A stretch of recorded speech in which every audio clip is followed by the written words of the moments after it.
오늘 우리가 같이 나누는 얘기들은 영상으로 만들어서 제가 운영하고 있는 채널에도 올려둘 거예요. 제가 운영하고 있는 유튜브 채널이 종말론 사무소라는 채널이 거의 3만 육박하는 어마어마한 거대 채널이 있습니다. 아니 그게 아니라 채널이 있습니다.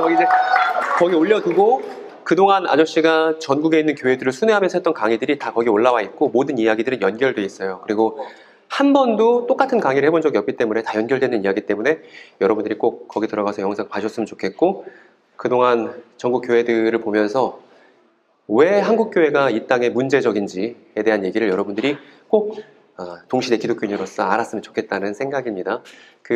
영상 길이가 다 1시간이 넘고 보기가 괴로울 거예요. 그래서 여러분들에게 감히 봐달라고 부탁은 못하겠습니다만, 그래도 마음에 어려움이 있고 교회에 대한 고민이 있다면 영상 중에 하나 정도는 꼭 본다면 여러분들의 신앙에 있어서, 삶의 방향에 있어서 분명히 도움이 될 거라 확신하고 있습니다. 오늘 얘기 본격적으로 시작해 봅시다. 저 친구 어떤 친구냐면 일산 충정교회에 있는 친구예요.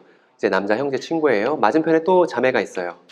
근데 이 친구들 어떤 친구들이냐면 교회에서 주일학교에서부터 시작해서 오랫동안 교회에서 시간을 보냈던 두 친구들인 거예요.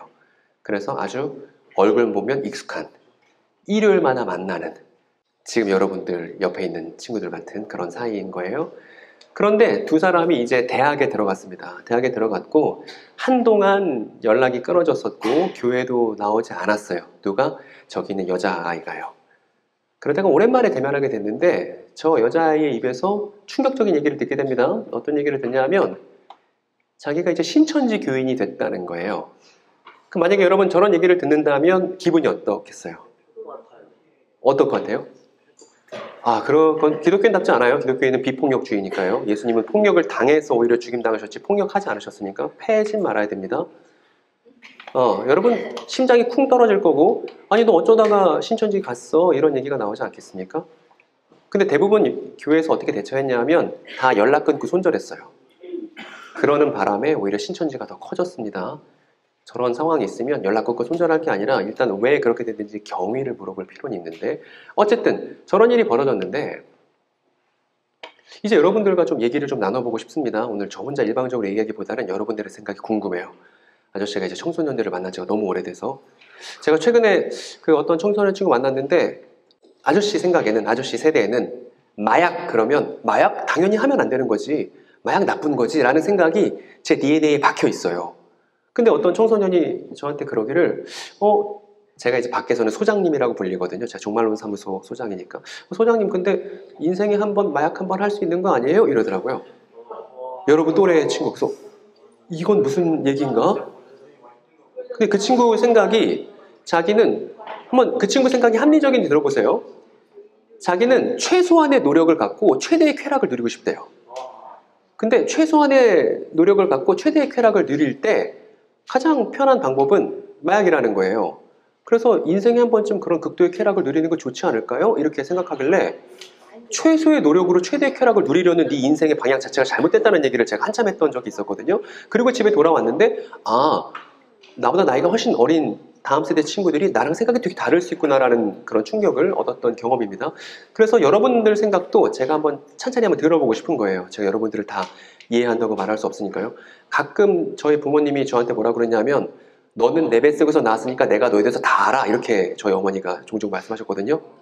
말이 안 되는 거죠. 우리는 타인이기 때문에 타인에 대해서 100% 이해한다는 건 지배자들이나 하는 얘기입니다. 내가 너를 다 이해하니까 내 말을 들어, 이렇게 말하는 건 지배의 목소리지 인격적인 목소리가 아니니까 그렇지 않습니다. 저는 여러분들을 다 모르고 여러분들의 이야기를 그래서 경청하고자 합니다. 혹시 말할 거 있으면 손 들고, 번쩍 손 들고 여러분 생각을 투명하게 얘기해 줬으면 좋겠습니다. 이 질문이에요. 여러분 삶의 이단은 뭐가 나쁘죠? 나쁘긴 나쁜가요? 잠깐만 손 들고 우리 좀 네. 저 형제님, 금전적인 피해를 준다, 내지는 정신적으로 피해를 준다. 근데 그 안에 들어있는 사람들에게 물어보면 자기는 신천지를 만나서 또 JMS를 만나서 너무 행복하고 잘 지내고 있다고 얘기를 하고, 심지어 신천지 청년들은 요즘 이단들은 있잖아요, 집문서 땅문서 갖고 오라고 얘기하지 않아요. 약간 구독제예요. 매달 푼돈을 낼 뿐 그렇게 큰 금액을 요구하지 않습니다. 그래서 예전 이단과는 좀 또 분위기가 다릅니다. 그래서 지금 말씀하신 것도 일반적으로 그렇게 인지하고 있지만 그 경험한 사람들과 얘기하면 선뜻 와닿지 않는 얘기가 될 거예요. 혹시 다른 분은 사이비 이단이 뭐가 나쁘다고 생각하시나요? 네, 형제님. 다른 사람을 잠깐 아저씨라고 해주세요. 네, 아저씨라고. 네. 아저씨 말대로 부서자는 된다고 하는데 주변 관계에서 특히 뭐 부모님 같은 경우 되게 빼오고 싶어도 못 빼오고 사이가 안 멀어지니까 좀 그런 관계 쪽 면에서 조금 안 좋다. 뭐 그런 면도 있죠. 근데 몰몬교라는 또 이단이 있습니다. 근데 몰몬교 사람들은 친절하기로 유명해요. 따뜻하고 친절하고 이웃에게 되게 잘 하거든요. 또 신천지처럼 속이거나 그러지도 않으니까. 또 말씀하신 게 또 일면 맞지만 전체 이단에 적용하기는 또 어렵겠다. 여호와의 증인도 있잖아요. 제 친구 중에 여호와의 증인이 있는데 착하거든요, 얘가. 물론 가족에서 그런 문제가 발생하면 어렵겠지만 만약에 신천지 교인의 아들이 효심 지극한 아들이 엄마한테 엄마 제가 신천지 교리를 설득해 드릴게요. 한번 잘 들어보시겠어요? 뭐 이렇게 하면 어떻게 할 거예요? 여러분들이 말씀하셨던 그 내용들이 그 결정적인 이유라고 들리지가 않습니다. 네, 자매님.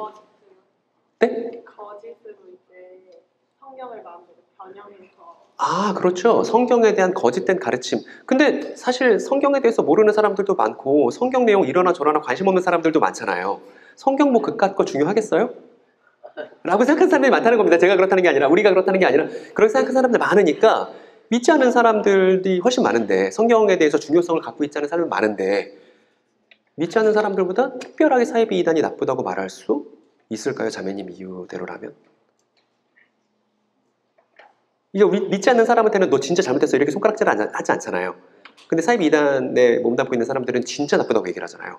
근데 그 둘 차이가 뭐 있나요? 성경을 모른다는 점에 있어서 성경을 혹시 잘못 알고 있다는 점에 있어서는 예를 들어 인터넷 검색하면 기독교 그거 사막신 믿는 거 아닌가? 사막신 야훼 믿는 거 아닌가? 이런 댓글 엄청 많은데 그런 사람들과 사이비 이단이 뭐가 다른가 싶기도 합니다. 혹시 또 다른 의견 있습니까? 청소년 여러분? 이미 바닥 났나요? 벌써? 벌써? 네, 선생님. 자신이 행복하다는 착각을. 그쵸. 근데 마치 매트릭스에 산다면 그냥 매트릭스 안에서 그냥 자신이 행복하게 살고 그게 거짓이라 할지라도 트루먼처럼 살고 거기서 그냥 결혼하고 애 잘 낳고 그냥 행복하게 살다가 별로 문제없이 삶을 마무리한다면 그거 나쁘다고 할 수 있을까요? 그리고 잘못된 생각을 갖다 죽는 사람 정말 많은데 네. 이트. 네, 어디요? 예. 주변에 어떤 피해를 줄까요?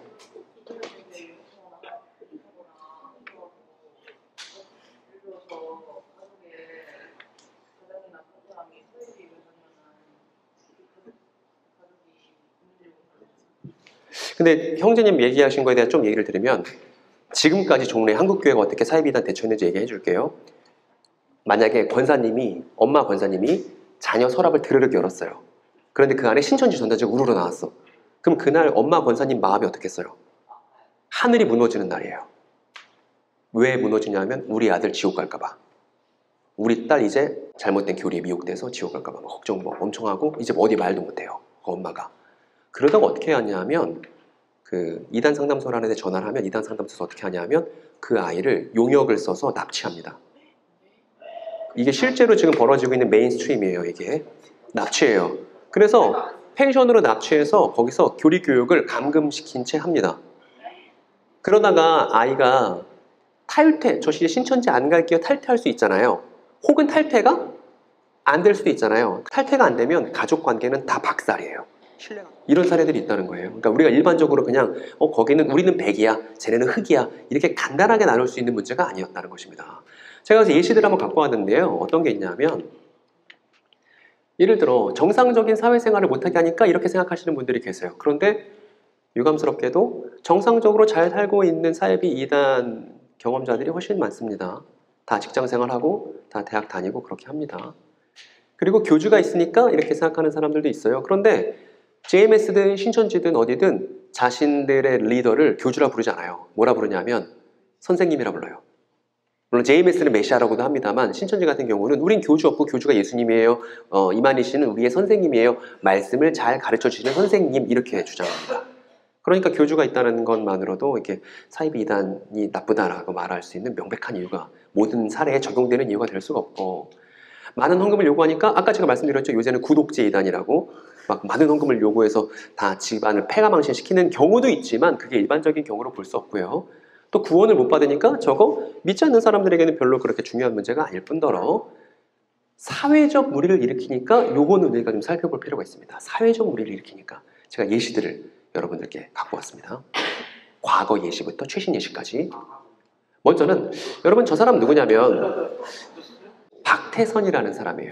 대한민국 근현대사 속에서 사이비 이단을 논할 때 저 사람은 빠질 수가 없는 사람입니다. 박태선이라는 사람인데 전도관이라는 단체를 만든 사람이에요. 천부교라고 하기도 하고 신앙촌이라고 하기도 하는데 저 사람이 일반 교회 장로였는데 저 사람이 집회할 때마다 사람들이 구름같이 몰려서 병 낫고 막 이런 일이 벌어지다 보니까 나중에 저 사람이 스스로를 뭐라고 얘기했냐면 내가 하나님이야 라고 주장하게 된 겁니다. 그래서 천부교는 하늘 아버지 교 이런 거예요. 저 사람이 하늘 아버지라고 주장했습니다. 근데 무슨 일이 있었냐면 저 전도관에서 폭행치사와 안매장이 있었고요. 영화 과실치사, 사기 탈세, 폭행 및 기물파손, 부정선거 개입, 이승만 정권 때요. 그리고 노동력 착취 같은 있어서는 안 된 일들이 엄청 많이 벌어졌습니다. 그러니까 사이비 이단이 사회적 불의를 일으킨다는 적절한 예시가 될 수 있겠죠. 박태선 씨 말입니다. 그리고 여러분 혹시 길거리 지나다니다가 일산에는 모르겠는데 신앙촌 상회라고 간판 보신 적 있어요? 간장 팔고 양말 팔고 하는 신앙촌 상회. 그러니까 곳곳에 있고 부천, 소사 이런 쪽이 이제 본거지인데 지금도 여전히 박태선 씨는 죽었지만 전도가는 남아있죠. 그리고 하나님의 교회 세계복음 선교협회라는 곳이 있습니다. 줄여서 그냥 하나님의 교회라고 하는데 이 사람은 김주철이라는 사람이고 이 사람은 본인이 여자 하나님이라고 주장하는 장길자 씨죠. 지금 다 생존 인물인데 이 하나님의 교회에서는 뭐 하냐 하면 상습적으로 지구 멸망 시나리오를 주장합니다. 그래서 1988년에도 종말이 온다고 했고 1999년에도 종말이 온다고 했고 그리고 2012년에도 종말이 온다고 했습니다. 그러니까 이런 사례들을 볼 때 정말 사회적 무리를 일으키네라는 우리가 얘기를 할 수 있는 두 번째 근거가 되는 것이고 그리고 유명한 게 신천지가 있죠. 이만희 씨인데 나이가 고령이시고 이제 곧 돌아가시겠죠. 걱정됩니다. 이만희 씨가 죽고 나면 많은 신천지 교인들이 마음이 다 무너질 텐데 그 사람들을 교회가 받아야만 합니다. 그래야 제2의 신천지, 제2의 JMS 안 만들 거니까. 근데 유감스럽게도 교회들이 신천지 경험자들 받을 생각, 그들을 따뜻하게 안고 그들과 함께 이야기를 나눌 생각하지 않고 교회마다 다 입구에 뭐 붙여놨어요. 신천지 출입금. 그래요. 만약에 내가 신천지 경험했던 사람이라면 그 스티커를 딱 들어갈 때 본다면 아, 내 과거에 대해서 교회가 정죄하는구나. 내가 전에 신천지 다녔다는 말 하면 안 되겠네. 이런 마음 갖지 않겠어요? 그러니까 이웃사랑의 대전제 위에서 교회가 정책을 고민해야 되는데 그렇지 않고 있는 게 교회 현실입니다. 어쨌든 제가 그 신문 기사나 내지는 원 판결물이 있는 범죄들만 갖고 오는데요. 이만희 씨 같은 경우에는 신천지 교회에 돈 57억을 개인적 용도로 요트 사고 막 그렇게 했죠. 그리고 이만희 씨와 내연관계라는 여자가 2명이나 나와서 공개 인터뷰를 했습니다. 그리고 JMS가 있습니다. JMS에 관해서는 최근에 쾌거가 있었죠. 쾌거라고 말하기 좀 뭐합니다만 어쨌든 최근 소식이 있었는데 어떤 소식이 있었냐면 여신도 성폭행으로 징역 17년이 대법 판결이 나왔습니다. 그래서 감옥에서 여생을 보내야 되는 게 결정됐죠. 그리고 통일교가 있는데 이 사람은 하락자라는 사람입니다. 통일교가 저 모든 이단들의 거의 어머니격인데 통일교에서도 최근 소식이 있었습니다. 거액의 헌금 요구를 너무 많이 하니까 일본 정부에서 통일교 해산시켜달라고 법원에 청구한 일이 최근에 있었습니다. 어쨌든 이런 일들을 보고 나니까 우리가 사회적 무리를 일으키는 게 분명하네? 그래서 이제 생각한 거예요. 충정교회 남자 형제가 그 신천지에 들어갔다는 자매를 보고서 너 사회적 무리를 일으키는 단체에 들어가니까 진짜 안타깝다라고 생각을 했어요. 그리고 얘기를 했습니다. 너 그런데 왜 갔어? 했을 때 신천지 현역인 친구는 어떤 생각을 할까요, 여러분? 그러면 저 얘기를 듣고서 진짜 사이비 이단은 사회적 무리를 일으키고 내가 그런 조직에 있으니까 나와야겠네 이렇게 생각할까요? 아니면 다른 생각을 할까요? 다르게. 어떻게 해요? 나는 좋다. 그렇죠. 지는 그리고 성범죄를 저지르고 나서도 여전히 교회 목회를 이어가는 사람들이 너무나 많다는 거 뉴스 기사만 검색해도 알 수 있죠. 그리고 교회 안에서 벌어지는 범죄 너무나 많죠. 교회가 규모도 크기도 크지만 교회도 깨끗하다고 볼 수 없어요. 그러니까 우리가 사회적 무리를 일으키고 범죄 사실을 통해서 뭔가 사이비 이단과 교회를 명확하게 구분하려고 한다면 실패합니다. 다른 얘기가 필요합니다. 그리고 여러분들이 들어보지 못했던 얘기를 해드릴게요. 잘 들어보세요. 저 친구에 대해서 궁금하지 않으세요? 전 너무 궁금했어요. 제가 사랑했던 형이 신천지 교인이 되었다고 했을 때 그 형이 도대체 무슨 생각을 했고 어떤 고민을 했길래 신천지 교인이 됐는지가 너무 궁금했습니다. 그래서 집까지 찾아가서 얘기를 들어보고 만나보고 하니까 제가 모르던 세계가 있더라고요. 어떤 세계냐면 이렇게 얘기하더라고요. 나는 인생의 근본적인 질문들에 대한 답을 사람들이 이단이라 말하는 것조차 찾았어. 그러니까 이단이라 말해도 소용없어. 인생의 답을 거기서 발견했거든. 너 행복해? 나 행복해. 괜찮아. 잘 지내고 있어. 이렇게 얘기합니다. 여러분, 그 세계관이라고 하잖아요. 우리 모두 각자 개개인 한 사람들은 자기의 세계가 있습니다. 내가 세계를 바라보는 관점이 있습니다. 여기 있는 사람 모두가요. 그리고 신천지는 당연히 신천지가 바라보는 세계를 바라보는 관점이 있겠죠. 신천지 세계관이 있을 겁니다. 그럼 기독교에도 있겠죠. 기독교인이 세계를 바라보는 관점이 있습니다. 기독교 세계관이라 부르는. 그래서 제가 궁금했던 건 신천지 교인들은 세계를 어떻게 바라볼까 하는 것이었습니다. 그걸 알아보기 위해서 중요한 질문이 있어요. 그 사람이 어떤 세계관을 갖고 있는지, 그 사람이 세계를 어떻게 바라보는지를 알기 위해서 던져야 하는 아주 중요한 질문이 있습니다. 그리고 여러분들이 이 중요한 질문들을 다 외워버렸으면 좋겠습니다. 이 정도는. 별로 그렇게 긴장할 거 없습니다. 어렵지 않으니까. 첫 번째 한번 읽어주시겠어요?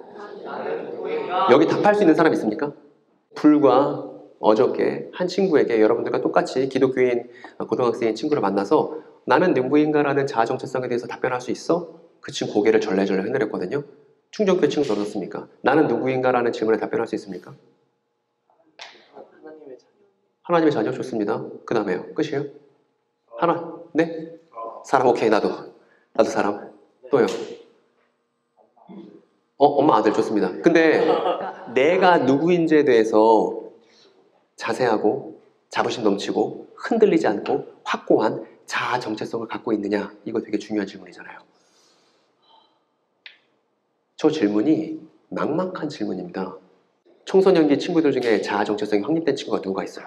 대학교 들어갔는데 이제 내가 누구인지 고민하다가 사이비단 만나게 되는 것이죠. 두 번째 읽어주세요. 이게 아주 중요한 질문입니다. 세계는 무엇인가? 여러분, 세계는 뭐죠? 좋습니다. 좋은 답변입니다. 기독교인다운 답변. 세계는 무엇인가? 뭔가 답변이 나와야 됩니다. 세계가 무엇인지에 대해서, 우리가 살고 있는 이 공간에 대해서. 그리고 세 번째는 지금은 언제인가? 여러분, 지금 언제죠? 그게 무슨 의미입니까? 2025년이 무슨 의미입니까? 네? 14년 맞죠? 네, 일산 좋습니다. 조선 사람다운 어떤 시간 인식이죠. 근데 지금은 언제인가라는 건 역사 인식을 묻는 거예요. 내가 어떤 사건들을 지나서 지금 여기에 어떤 의미를 서 있는지에 대한 역사 인식을 말하는 겁니다. 그리고 이 1, 2, 3번 질문이 있으면 4번 질문이 나와요. 진짜 문제가 이거구나. 그러면 진짜 문제가 이거구나라는 문제인식이 있으면 최종적인 질문이 나오죠. 그것의 해법은 무엇인가? 이 5가지 질문에 대한 어떤 답변을 하는지를 보고서 그 사람이 어떤 세계관을 갖고 있는지를 우리가 짐작해 볼 수 있는 겁니다. 여러분, 혹시 제가 지워볼 테니까 한번 답변해 보세요. 첫 번째 뭐였죠? 두 번째는요? 세 번째는? 기억력이 안 해봐. 빨리 3번 뭐예요? 그래, 지금 세 번째 뭐예요? 그래, 진짜 문제. 5번째. 좋아요. 이 5가지 질문에 어떻게 답변하는지 들어보면 그 사람 세계관을 알 수 있다고요. 그래서 제가 어떻게 했겠어요? 신천지 교인들을 만나서 저 5가지 질문을 물어본 거예요. 물어보니까 신천지 세계관을 알게 됐습니다. 먼저 두 번째 질문부터 얘기합시다. 신천지 교인들에게 세계는 어떤 세계였냐 하면 이렇게 하늘이 있습니다. 보이지 않는 세계가. 그렇게 보이는 세계가 있습니다. 보이지 않는 세계를 영계라 부르고요. 보이는 세계를 육계라 부르더라고요. 신천지 교인이. 그리고 저렇게 보이지 않는 차원도 있고 보이는 차원도 있는데 이 우리가 살아가는 세계 안에는 신천지 교인들 생각에 선한 영들과 악한 영들이 투쟁하고 있어요. 그래서 선한 영들과 함께하는 사람들은 신천지 교인들이에요. 그리고 신천지를 회방 놓는 사람들은 악한 영들과 함께하는 사람들인 겁니다. 저 같은 사람. 저렇게 공간을 이해하고 있다는 거예요. 그런데 저렇게 공간을 이해하는 데 있어서 역사가 필요했습니다. 어떤 거냐면 아담부터 시작해요. 그 얘기가. 아담, 노아, 블라블라해서 성경의 여러 가지 그 인물들에 대한 교육을 받습니다. 그리고 이스라엘, 그리고 교회를 지나서 1984년에 신천지를 이만희 씨가 창립해요. 그리고 이때부터 이만희 씨가 주장합니다. 1984년부터 종말이 시작됐다고. 그리고 이제 신천지가 생겨났다고. 그리고 마침내 선한 영들과 함께하는 우리가 태동하게 되었다. 이게 신천지 교인이 갖고 있는 역사인식입니다. 그래서 이런 말들을 많이 하더라고요. 6,000년 역사 끝에 마침내 우리가 있게 된 거야. 이렇게 생각합니다. 앞에 6,000년 역사라는 건 아담부터 시작해서 쭉 해서 지금에 이르기까지 6,000년 정도 되거든요. 성경이라는 족보들을 계산하면 저런 역사인식을 갖고 있더라. 그러면 여러분이 이제 한번 상상을 해보세요. 신천지 교인의 입장에서 저런 공간과 저런 시간 이해를 갖고 있다면 저 사람들에게 진짜 문제는 뭘까요? 이 사람들이죠. 악한 영과 함께해서 신천지를 방해하는 사람들이 신천지의 목적을 달성하는 데 있어서 가장 문제거리가 됩니다. 그래서 가족을 속일 수 있는 거예요. 왜? 가족이 신천지를 못 다니게 하면 신천지를 못 다니게 하는 가족이 문제이거든요. 그래서 정부에 코로나 확진 사실을 숨길 수 있는 거예요. 왜? 코로나 확진 사실을 얘기했다가 신천지에 뭔가 불이익이 오는 걸 막기 위해서. 왜냐하면 신천지라는 조직이 가장 중요해졌으니까. 그래서 신천지를 방해하는 사람들을 악으로 규정하게 되는 것입니다. 그래서 이 친구에게 너는 어떤 사람이야? 나는 자랑스러운 신천지 교인이야 라고 말했을 때 저 표현 뒤에는 뭐가 있냐면 이런 그림이 있는 거예요. 여러분 어렵습니까? 너무나 쉽게 이해되지 않나요? 근데 문제는 이겁니다. 여기 다시 충정교회 친구로 돌아왔는데요. 이 친구가 말합니다. 저 기독교인이에요 말해요. 근데 이 질문에 명확한 답변을 할 수 있을까요? 기독교인 친구가 말입니다. 여러분 어떻습니까? 이 질문에 명확한 답변이 오늘날 차세대 크리스찬들에게 차세대 크리스찬을 물어볼 것도 없습니다. 교회 생활 10년, 20년 오래 했던 분들도 기독교 세계관에 대해서 명확하게 말하는 사람들은 교회 안에서 만나보기가 어렵게 됐습니다. 창세기부터 요한계시록까지 무슨 이야기야? 라고 질문을 하면 창세기부터 요한계시록까지 이러저런 이런 얘기라서 오늘날 제가 있는 거예요 라는 얘기를 해야 마땅합니다. 당연한 거예요. 이거 답변하려고 교회 교육을 하는 것이거든요. 그런데 교회 교육을 오랫동안 받고 교회 모태신앙이라고 말하는 친구들 중에서도 기독교 세계관에 대해서 본인이 왜 지금 이 자리에 있는지에 대해서 본인이 살고 있는 세계에 대해서 명확하게 얘기하는 사람이 없죠. 그래서 아저씨가 전국을 다니면서 뭐라고 말했냐 하면 주일학교 교육의 실패다. 교회 교육의 실패다.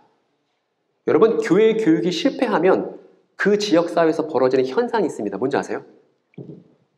교회 교육이 실패하면 그래서 기독교인이 자기 자신에 대해서 명확하게 말을 할 수 없게 되면 그 지역사회에 벌어지는 현상이 있습니다. 뭔지 아세요? 그렇죠. 사이비 이단의 창궐입니다. 그런데 지금 전국적으로 사이비 이단의 창궐을 보고 있죠. 그럼 우리가 문제인식을 할 수 있죠. 왜 그런 거예요? 기독교인이 제대로 기독교인다운 걸 모르고 말할 수 없어서. 어른들도 마찬가지입니다. 목사님 설교를 진짜 오랫동안 들어왔어요. 우리 어머니 아버지들은. 그런데 목사님 설교를 많이 귀로 들었지만 본인이 말해본 적은 없어요. 그래서 설명하라고 하면 제대로 설명할 수 있는 어른들을 만나는 것도 어려운 일입니다. 이게 교회의 처참한 상황입니다. 지금. 그래서 세계관을 표현할 수 없는 껍데기 정체성을 많은 기독교인들이 여전히 갖고 있다는 것이죠. 그리고 오늘 이 세계관 질문에 대해서 하나씩 우리가 살펴보려고 하는데 다 보기에는 시간이 모자르고 여러분들이 졸도할 수도 있습니다. 그래서 한 가지 질문에 대해서 우리가 깊이 들여다볼 겁니다. 뭐냐 하면 지금은 언제인가? 저 문제가 아주 중요하거든요. 저 문제에 대해서 우리가 하나씩 살펴보도록 하겠습니다. 여러분 잠깐 우리 기지개 한번 필까요? 이제 여러분 이제 죽을 수도 있어요. 너무 이제 힘들고 지루해서. 그러나 진리는 연구가 필요한 거예요. 진리는 연구가 필요한 거예요. 진리는 그냥 하늘에서 뚝 떨어지는 게 아니에요. 예수께서 이 땅에 오셨지만 그 예수를 이해하기 위해서 많은 선배 기독교인들과 많은 신학자들이 연구가 필요했습니다. 진리는 연구를 요구하고 하나님은 우리가 하나님을 알아주길 원하세요. 그렇기 때문에 반드시 우리가 고민하고 연구하고 애써야만 합니다. 그래서 여러분들이 기지개 빨리 피고 잠 깨고 잘 따라오셔야 됩니다. 하나라도 놓치면 안 돼요. 그리고 오늘 하는 거 영상으로 남겨놓을 거니까 여러분 잘 보시고 두 번, 세 번 보시고 여러분 반드시 여기 있는 내용들을 완전히 갈무리하실 필요가 있어요. 그리고 깨어있는 사람도 있을 겁니다. 잘 깨어있는 사람들이 알고서 나중에라도 친구들에게 전달해주면 되죠. 잘 들어보세요. 여러분 종말론이란 말 들어보셨어요? 네. 종말론. 종말론 무슨 의미입니까? 우리 청소년들이 이해하고 있는 종말론? 언젠가 세상 멸망할 거다. 네? 언젠가 언젠가 세상은 멸망할 거다라는 의미. 네. 그렇군요. 혹시 다른 친구들 혹시 종말론이라는 말 들어보셨나요? 어떤 의미로 알고 계시는지 좀 얘기를 듣고 싶습니다. 종말론은 무슨 의미인가요? 예수님께서 재림하시는 날? 그 좋습니다. 그것도 괜찮은 답변. 또 다른 분은요? 종말론. 최후의 심판. 비슷한 의견이네요. 그죠? 그렇군요. 대부분 그렇게들 알고 있습니다. 종말론. 여러분, 제가 있는 단체가 종말론 사무소예요. 제가 만든 단체이기도 한데 종말론 사무소. 제가 처음에 KBS 라디오 방송국에 초대가 됐습니다. 갔어요. 가서 종말론 사무소의 윤재덕 소장입니다 라고 제가 소개를 한다고 PD랑 얘기를 했어요. 그랬더니 그때 KBS 라디오 PD가 뭐라고 했는지 아세요? 소장님, 종말론 너무 무서우니까 그냥 소속된 교회 이름으로 말씀하시면 안 될까요? 이렇게 얘기하시더라고요. 그만큼 사람들이 종말론이라는 말 되게 싫어합니다. 제가 그래서 종말론 사무소라고 하면 거기 사이비단 아니에요? 이렇게 말하는 분들도 있습니다. 종말론 너무 싫어해서.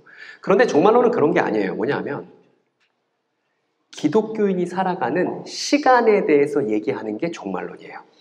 기독교인들이 살아가는 시간. 우리가 아까 세계관 질문에서 지금은 언제인가에 답변하는 것이 종말론입니다. 그런데 성경에 종말, 말세, 세상 끝, 마지막 날 이런 말들이 나오는데 이런 말들이 무슨 의미인지를 연구하는 것이 종말론입니다. 종말론이라는 말은 나쁜 말이 아닌 거예요. 반드시 필요한 겁니다. 여러분, 예수님 종말론 있었을까 없었을까요? 있었죠. 예수님도 본인이 언제를 살아가는지 명확하게 알고 계셨기 때문에 예수의 종말론이 있었죠. 종말론은 나쁜 게 아니고 제대로 알 필요가 있는 것입니다. 근데 예를 들어볼게요. 신천지 교인들의 종말론에 대해서 먼저 얘기를 한다면 아까 그 친구 있죠? 이 친구 이렇게 생각해요. 신천지에서는 종말론 뭐라고 가르치냐면 1984년에 신천지 창립부터 시작된 14만 4천을 모으고 신천지를 방해하는 세력들이 멸망하며 결국 최종적으로 신천지 중심의 세계가 되는 그 시간을 가리켜서 뭐라고 그러냐면 종말이라 부르는 것입니다. 그래서 신천지 교회들은 우리는 지금 종말을 살고 있어. 1984년 이후 신천지가 생겨나서 신천지가 점점 성장해 나가는 그리고 완성될 그런 시간을 살고 있어. 이렇게 주장할 겁니다. 여러분, 근데 이제부터 얘기할 건 이 종말에 대해서 한국 교회가 어떻게 이해해 왔는지를 하나씩 되돌아보려고 합니다. 그러니까 우리 기독교의 역사인 거죠. 기독교 역사를 돌아보고 이 종말에 대해서 이 기독교 선배들은 어떤 얘기를 했었는지에 대해서 하나씩 우리가 과거를 돌아보려고 합니다. 여러분, 가끔 미래가 막막할 때 있으신가요? 앞으로 살 날이 막막하거나 미래가 암담할 때 있으신가요? 네, 맞습니다. 근데 그럴 때마다 미래를 바라볼 필요가 없어요. 미래는 원래 아무것도 정해져 있지 않기 때문에 암담한 거예요. 만약에 미래에 대한 새로운 발걸음을 내딛고 싶다면 미래를 보고 있으면 안 돼요. 어디를 봐야 되냐면 과거를 보고 있어야 됩니다. 과거는 구체적이고 분명하니까. 그래서 우리가 그동안 걸어왔었던 과거의 족적들을 살펴보고 과거를 돌아봐야 그 다음 미래에 대해서 어떻게 내디딜지 한 걸음을 배울 수 있는 거예요. 그러니까 미래에 대한 암담함에 사로잡히지 말고 과거를 연구할 필요가 있다 이겁니다. 기독교인들에게는 과거 연구가 필수죠. 왜냐하면 우리 사랑하는 예수에 대한 기록들이 다 과거 기록이기 때문인 것이죠. 여러분, 먼저 한국교회가 처음 이제 이 땅에 시작됐었던 일제강점기 때 기독교인들이 종말에 대해서 뭐라고 말했는지에 대해서 제가 단편적인 예시를 갖고 왔습니다. 여러분, 이분 아마 모르실 거예요. 근데 이름 들으면 하시는 분들도 있을지 모릅니다. 지금 제가 사진으로 갖고 온 분은 어떤 분이냐면 길선주 목사님이에요. 이분 엄청난 분입니다. 이번 조사해보면 이분 원래 도교 신봉하던 분이에요. 그런데 외국 선교사를 만나서 예수를 따르게 됐습니다. 그래서 1907년에 평양에서 대부흥운동이 있었는데 그때 중심적인 역할을 했어요. 왜냐하면 그때 저분이 장로님이었는데 모든 사람들이 보는 앞에서 자기가 지었던 죄를 다 낱낱이 고백했거든요. 근데 그 죄 고백을 기점으로 해서 많은 사람들이 예수를 믿겠다고 엄청 대거 돌아오게 돼서 평양에 대부흥운동이 벌어졌습니다. 그러고 나서 1910년에 장로회 최초, 우리 지금 장로교회인들이죠. 충격교회도 그렇고 저도 그렇고 장로회 최초 목회자가 돼서 평양 장대현 교회의 담임이 됩니다. 그러니까 한국교회 최초 장로회 목사인 거예요. 그리고 3.1운동 벌어졌을 때 민족 대표 33인 중에 한 사람이고 이 일 때문에 나중에 일제에서 투옥당하고 고문당하는 일을 겪었던 분입니다. 엄청난 분이죠. 한국교회 초기 역사가 이랬습니다. 그런데 이렇게 훌륭한 분이고 진짜 존경해야 할 분이고 한국교회 역사에 있어서 빛나는 그런 발자취를 남기신 분인데 그럼에도 불구하고 여러분 지금 그림이 잘 안 보이실 거예요. 저 김선주 목사님 그리신 그림인데 저 그림을 말세도라고 합니다. 근데 저 말세도는 저분이 종말에 대해서 이해해 보려고 성경을 열심히 연구해서 그림을 그려놓은 거예요. 그런데 저 그림의 결론이 어떠했냐면 이렇게 됐습니다. 2002년에 무슨 일이 있었죠? 여러분 태어났었습니까 그때? 아 그렇군요. 그러니까 제가 드리고 싶은 얘기는 뭐냐면 길선주 목사님 너무나 훌륭하고 신앙의 절개를 지키신 분이었지만 적어도 종말에 대해서는 제대로 알고 계셨다? 모르고 계셨다? 모르고 계셨다는 거예요. 그래서 한국교회 초기부터 종말에 대한 혼란을 갖고 있었다는 것입니다. 이렇게 말해요. 이 종말이 무엇인지에 대해서 제대로 정리되지 않았어요. 한국교회 안에서. 여러분 이 사람은 누군지 아시나요? 그렇군요. 초대 대통령은 당연히 알고 있군요. 이승만 대통령이 있는데 이승만 대통령도 일제강점기 때 예수를 믿었던 사람 중에 유명한 한 사람이니까 그 이승만 씨의 저서에 보면 한국교회 핍박이라고 대통령 되기 전에 썼던 책이 있습니다. 그 책에 보면 이런 내용이 있어요. 제가 읽어볼게요. 각국 교회에서 말하기를 하나님이 한국 백성을 이스라엘 백성같이 특별히 택해 동양의 첫 예수교 나라로 만들어서 아시아의 예수교 문명을 발전시킬 책임을 맡기셨다고 한다.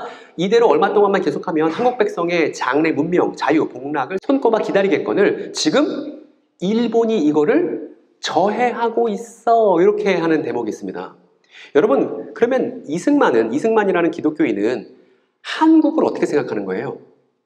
하나님께서 선택하신 특별한 민족이라고 생각하는 거예요. 어떤 민족이요? 아시아 전체를 기독교화하기 위해서 사명을 띈 특별한 민족이 한국이야. 근데 지금 그걸 누가 맡고 있죠? 일본이 맡고 있어. 그러니까 일본을 치워야, 일본을 극복해야, 그래야 한국인의 사명을, 하나님께서 주어주신 사명을 이룰 수 있는 거라는 생각을 대통령 되기 전부터 갖고 있었다고요.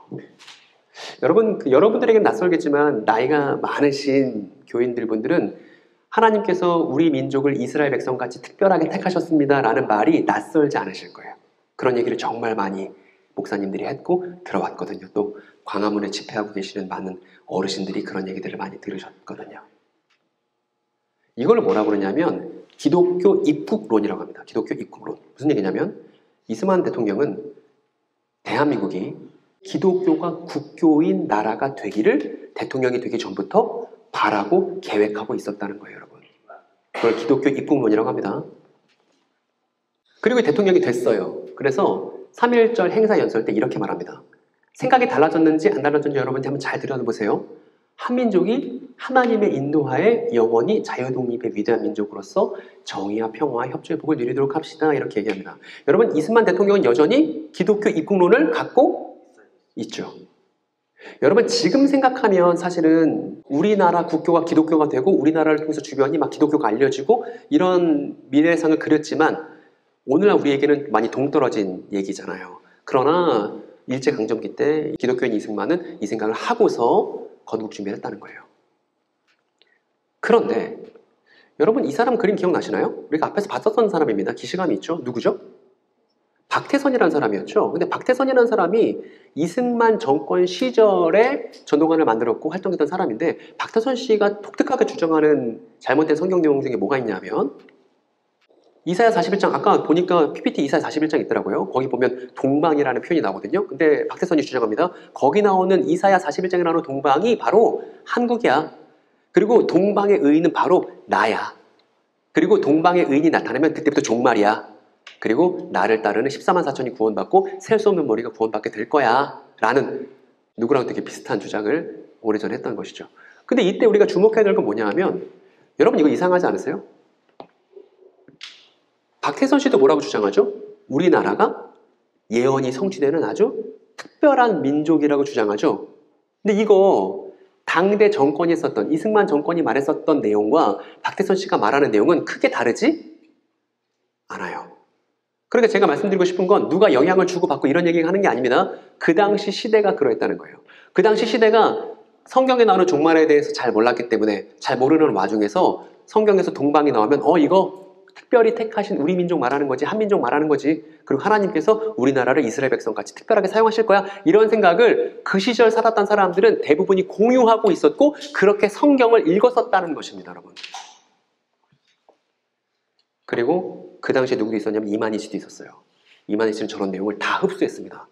그리고 똑같은 내용을 지금도 가르치고 있죠. 그리고 많은 젊은 세대들이 그렇게 읽는 것이 성경을 제대로 읽는 것인 줄 알고 오해하고 있습니다. 그러나 과거를 좀만 돌아보면, 제가 미래는 막막하지만 과거는 구체적이고 분명하다고 했죠. 과거 역사를 돌아보기만 하면 뭐가 진실이고 거짓인지 우리가 알 수 있죠. 여러분, 그러면 여기서 멈춰서 우리가 이승만 씨의 세계관에 대해서 우리가 조사해 볼 수 있습니다. 아까 우리 5가지 질문 뭐였죠, 여러분? 첫 번째 나는 무엇인가? 나는 누구인가죠. 첫 번째 나는 누구인가? 두 번째 뭐였죠? 세계는 무엇인가? 세 번째는? 지금은 언제이고?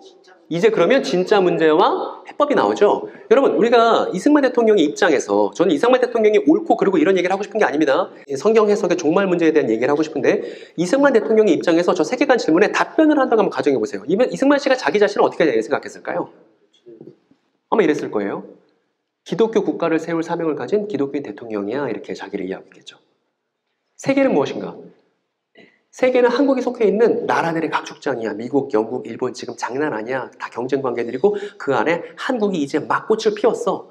지금은 언제인가? 마침내 그 나라가 건국됐어. 여러분, 이승만 대통령의 입장에서 그 나라라고 했을 때 그 나라가 하나님의 나라와 대한민국이 구분이 됐을까요? 안 됐을까요? 되지 않았어요.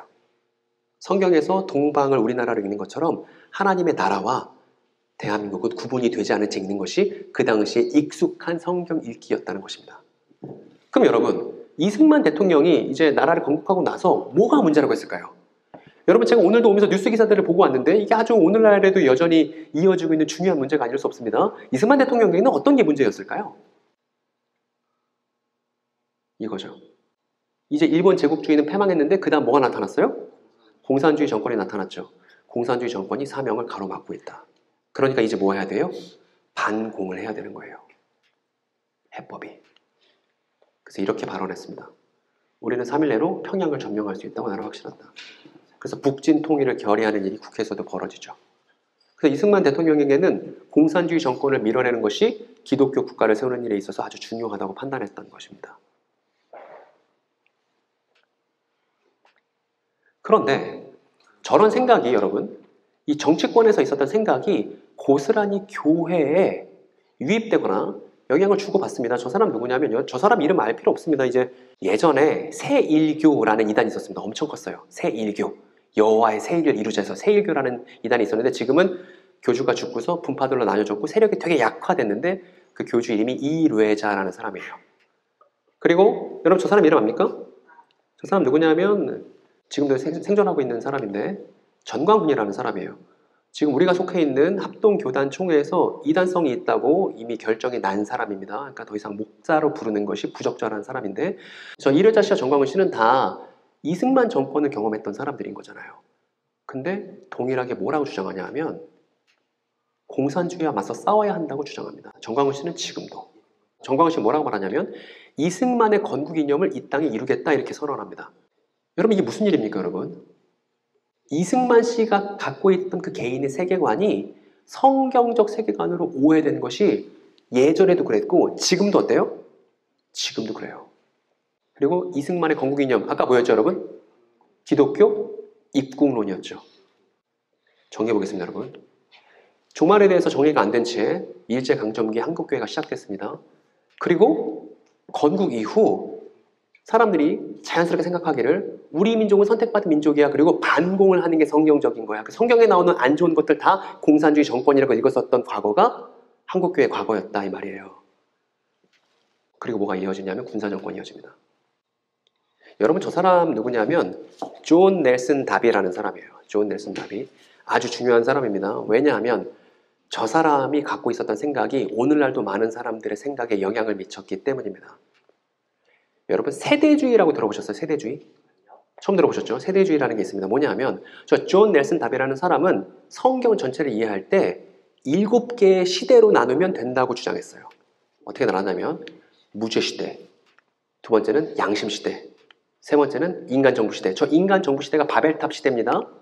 그리고 약속시대, 아브라함이 약속하고 이삭이 약속하고 약속시대, 그리고 율법시대, 모세가 이스라엘 백성들 이끌고 나왔던 율법시대, 그리고 은혜시대, 은혜시대가 오늘날 교회시대를 말하는 거예요. 그리고 마지막 천년왕국이 도래할 것이다. 1000년 동안 행복한 시간들이 펼쳐질 것이다. 요렇게 성경을 읽었던 사람이 존 넬슨 다비이고 이걸 가리켜 뭐라고 그러냐면 세대주의라고 합니다. 세대주의. 1, 2, 3, 4, 5번은 다 지나간 거니까 별로 중요하지 않아요. 이 6번, 7번이 중요합니다. 그리고 여러분들이 들어본 적이 있는지 한번 잘 생각해 보세요. 은혜 시대는 교회 시대인데 교회에서 이제 은혜를 받고 예수를 믿고 은혜를 받으면 교회를 통해서 구원을 받을 수 있다고 말하는 시대인데 그 다음 무슨 일이 벌어지냐면 휴거가 벌어진다고 주장해요. 여러분 휴거 들어봤습니까? 휴거는 뭐냐면 예수님 믿는 사람들이 다 공중으로 들려서 올라간다고 믿는 걸 휴거라고 해요. 여러분들에게는 낯설고 들어본 적 없는 얘기지만 한국 교회의 유행처럼 엄청나게 만연했었던 것이 휴거라는 생각입니다. 그리고 이때 예수님이 그 사람들이 올라갔던 공중으로 재림하신다고 주장해요. 존 넬슨 다비가. 그리고 예수님 믿는 사람들은 다 공중으로 들려 올라갔잖아요. 그럼 지상이 어떻게 돼요? 지상에서는 환란이 벌어지고 전쟁이 벌어지고 개판 5분 전이 돼서 개고생을 하게 됩니다. 그리고 나서 예수님이 다시 재림해요. 이번에는 지상으로. 그러면 이때 이스라엘 사람들이 집단으로 회심한다고 주장합니다. 이스라엘 사람들이. 그리고 그러고 나서야 아까 우리 친구 얘기했었던 최종적인 심판이 있고 이제 새하늘과 새 땅이 돼서 모든 우주가 다시 하나님의 통치가 완벽하게 완성된다. 이렇게 주장하는 것이 존 넬슨 다비의 세대주의예요. 여러분 지금 저거 믿고 있는 기독교인들 많을까요? 적을까요? 어떻게 생각하세요? 제가 볼 때 절반 이상 될 것 같은데요. 절반 이상이에요. 여러분 저렇게 생각하면 뭐가 문제가 있죠? 저렇게 생각하면 뭐가 문제가 있죠? 생각을 해보세요. 저렇게 생각하면 저런 시간표를 갖고서 살아가면 어떤 문제가 있을까요? 그런 생각 하겠죠? 게다가 지금 군사정권입니다. 군사정권 시절에 저 존 넬슨 다비의 사상이 우리나라에 소개됐어요. 그리고 많은 사람들이 저걸 믿게 됐습니다. 어떤 문제가 있을까요, 여러분? 저 세대주의를 믿고 있으면 군사정권에서 불의한 일들을 벌이고 압제를 하더라도 별로 그렇게 중요해요, 안 중요해요? 별로 안 중요해요. 왜냐면 어차피 세상엔 환란이 올 거니까. 어차피 세상이 개판인 건 당연한 것이니까. 우리는 그저 신앙생활만 열심히 해서 뭐만 당하면 돼요? 휴거만 당하면 된다고 생각하게 된단 말입니다. 그래서 이거를 뭐라고 그러냐면 현실 도피적 종말론 이렇게 부르기도 합니다. 그런데 저 현실을 도피하는 그저 그냥 신앙생활만 잘하면 교회생활만 잘하면 그러면 나중에 내가 구원받고 휴거되겠지 이런 생각들을 많은 선배 기독교인들이 갖고 있었다고요. 그런데 제가 계속 보여드리잖아요.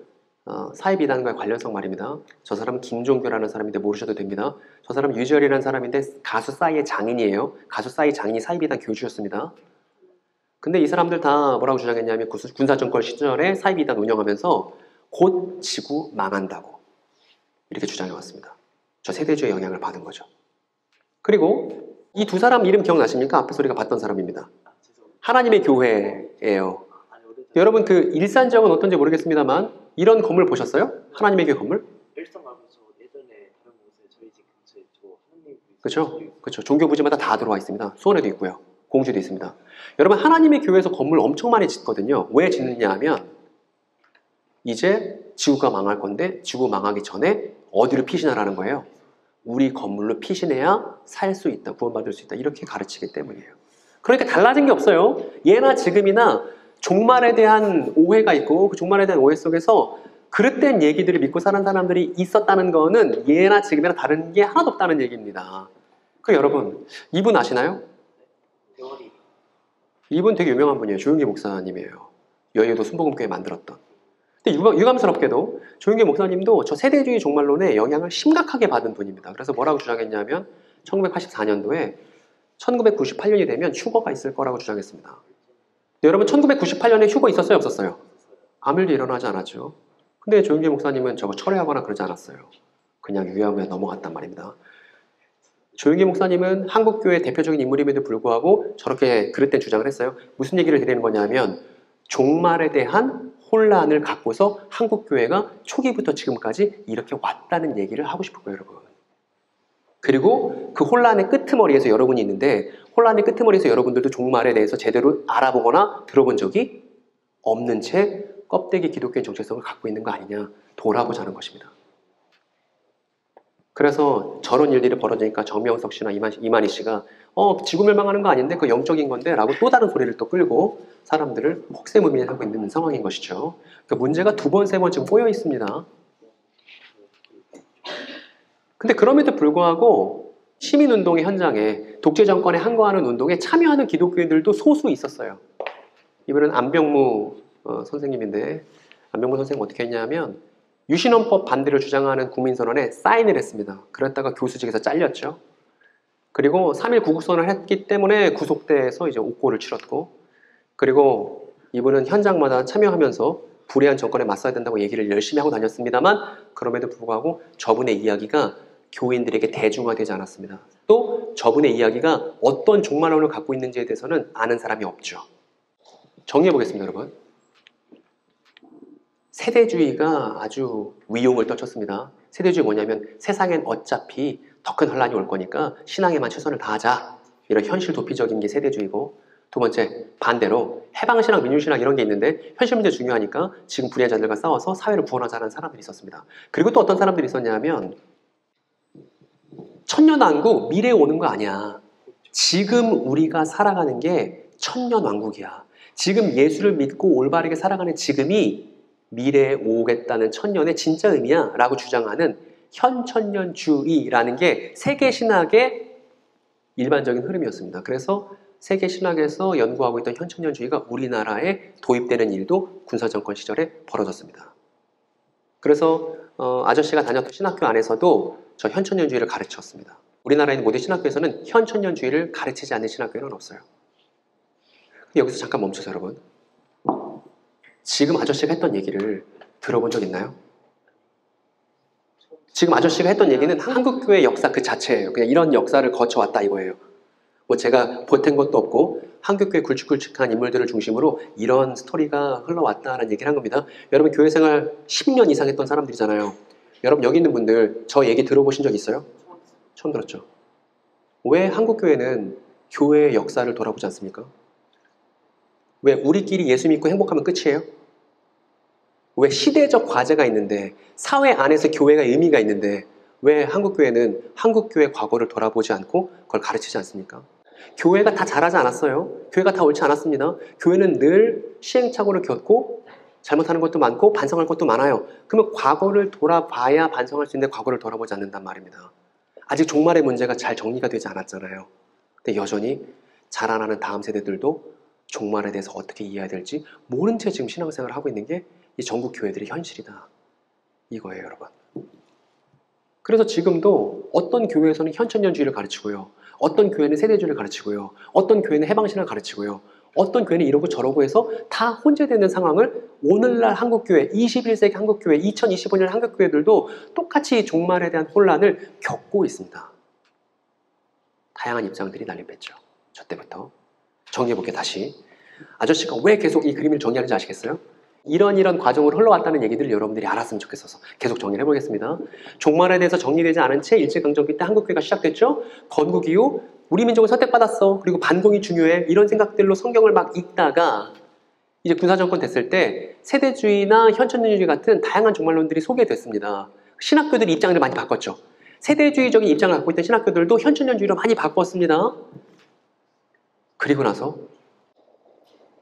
입장을 많이 바꿨지만 신학교에서만 입장을 바꿨을 뿐 교인들은 잘 몰랐어요. 목사님들이 교회 가서 이런 입장이 어떻게 바뀌었는지 잘 얘기하지 않았습니다. 그러다가 이 종말 문제에 대해서 혼란을 겪고 있고 여기에 대해서 명확한 정리를 하지 않고 있다가 결정적인 사건이 벌어집니다, 여러분. 몇 년도냐면 1992년도예요. 이때 치명적인 사건이 발생하는데 제가 그때 뉴스 기사를 영상으로 갖고 왔거든요. 한번 같이 한번 보시겠습니다. 2시간 이거예요, 여러분. 이런 일이 벌어졌어요. 1992년도에 다미선 교회가 이제 휴거된다고 그렇게 주장했는데 이걸 MBC에서 생중계했습니다. 그리고 전 국민이 다 이걸 실시간으로 봐버렸죠. 그리고 여러분 실제로 사람들이 공중으로 들려 올라갔을까요? 안 올라갔을까요? 아무도 올라가지 않았습니다. 다미성교회는 그리고 망한 거예요. 그런데 이런 휴거에 대한 내용을 일반 교회에서도 쉽게 들을 수 있었기 때문에 사람들이 명확하게 다미성교회가 잘못됐다고 얘기하지 않았어요. 다 지켜보고 있었죠. 그런데 어떤 일이 벌어졌냐 하면 휴거가 불발되는 일이 전국에 생중계됐던 것입니다. 그래서 어떤 일이 벌어졌냐면 이제 종말론에 대해서는 경계해야 되는 거구나 라는 인식들을 사람들이 다 갖게 된 겁니다. 그래서 제가 방송국 가서 종말론 사무소라고 하니까 종말론 안 된다고 얘기를 한 거예요. 저 사건 때문에 종말론에 대해서는 부정적인 인식이 잔뜩 씌었으니까. 그리고 여전히 교회는 종말론에 대해서 더 어떻게 되게 됐냐면 침묵하게 됐습니다. 그래서 종말에 대해서 얘기하고 종말론 얘기하면 문제가 있는 것으로 사람들이 인지하기 시작한 거예요. 그러면서 종말론은 점점점 수면 아래로 가라앉게 됐습니다. 그리고 이 친구가 있는 거예요. 여러분, 그럼 이 친구는 종말에 대해서 성경적이고 바른 입장을 들어본 일이 있을까요? 없을까요? 모태신앙부터 시작해서 신앙생활을 오랫동안 했고 주일학교 다 경험했고 이제 유초동부 지나서 청소년부 지나서 이제 청년회에 들어갈 이 친구인데 이제 대학에 들어가야 될 친구인데 이 친구 대학에 들어가기까지 주일학교 생활을 충실히 했다 할지라도 이 친구 건전한 종말에 대한 이야기를 들어본 적이 있을까요? 없을까요? 없어요. 그리고 저 청년이 여러분이 될 거예요.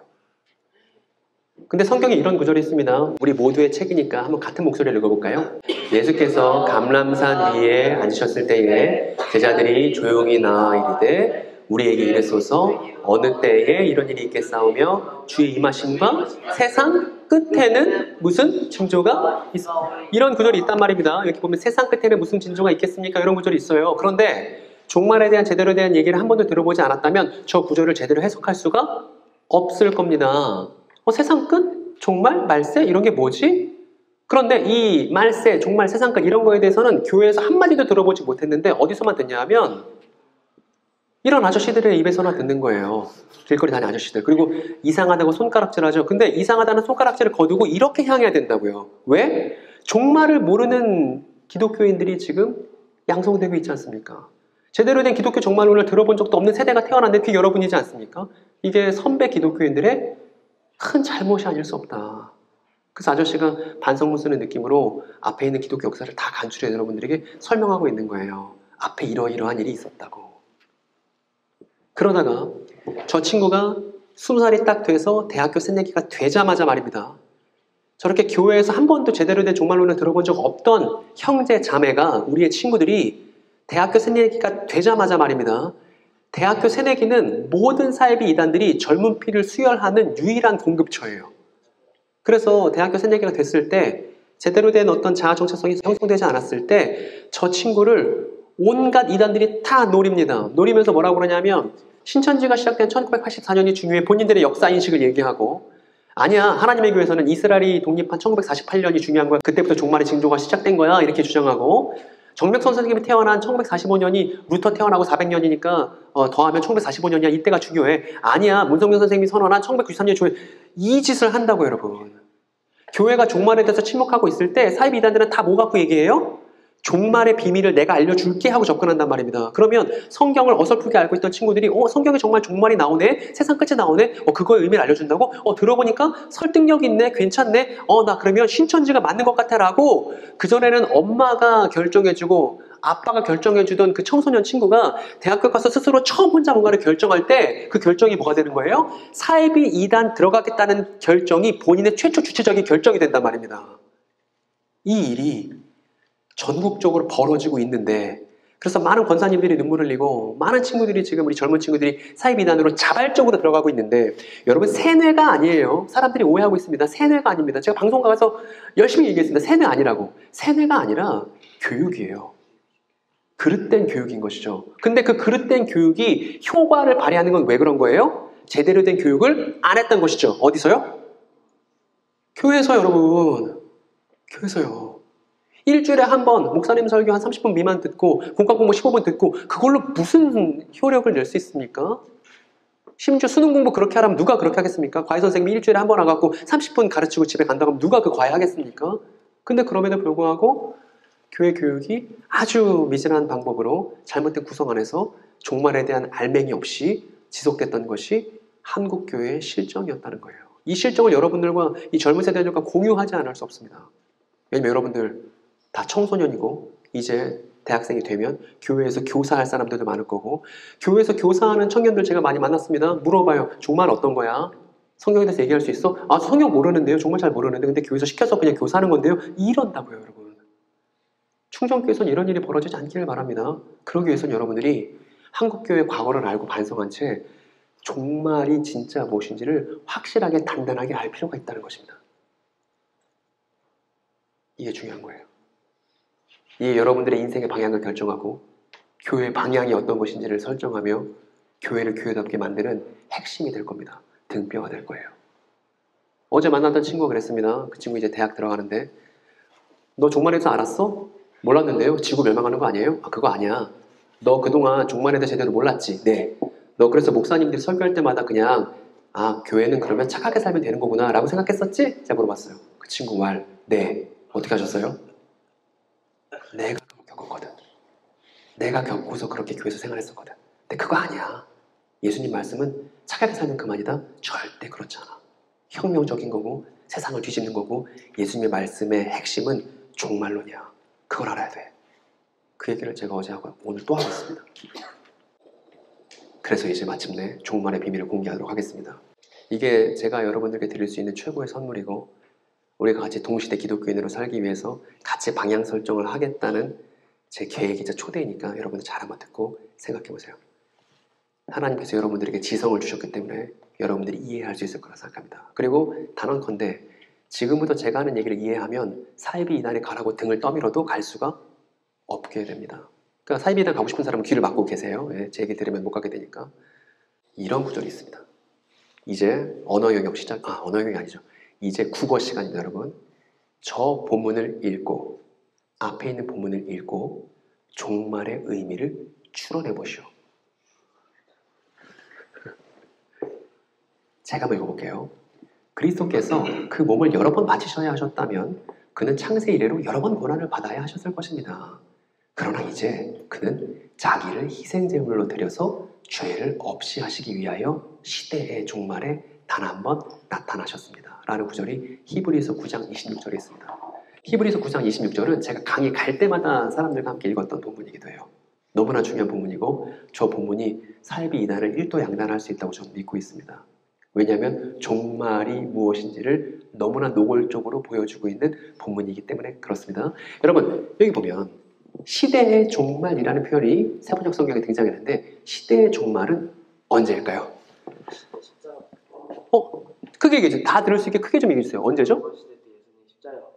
왜 그렇게 생각하셨어요? 그 추론의 근거를 한번 들어볼 수 있을까요? 아, 그렇죠. 제대로 찾은 거죠. 본문에 보니까 시대의 종말에 단 한 번 나타나실 것입니다예요? 나타나셨습니다, 여러분. 그러면 미래예요? 과거예요? 어머, 과거네? 그런데 나타나셨습니다인데 언제 나타나셨냐 하면 예수께서 자기 자신을 희생제물로 드려서 죄를 없이 하시기 위해서 나타나셨을 때가 뭐라는 거예요?